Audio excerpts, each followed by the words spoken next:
Hi friends, నేను మేసార్ Patel electrical. ఈరోజు ఒకటి మస్కిటో బ్యాట్ రిపేర్ రావడం జరిగింది. ప్రాబ్లం చెక్ చేశాక స్పార్క్ రావట్లేదని ఫైండ్ అవుట్ చేసాము. లో స్పార్క్ వస్తుంది.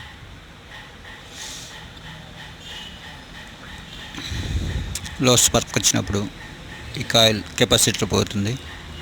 కెపాసిటర్ చేంజ్ చేసుకుంటే సరిపోతుంది. కొత్త కెపాసిటర్ వేసాము. ఎలక్ట్రానిక్ స్టోర్లో దొరుకుతుంది. ప్రజెంట్ వర్క్ అవుతుంది. మరిన్ని వీడియోల కోసం లైక్ చేయండి, సబ్స్క్రైబ్ చేయండి, సపోర్ట్ చేయండి. ఇలాంటి వీడియోల కోసం మా ఛానల్లో చూడండి.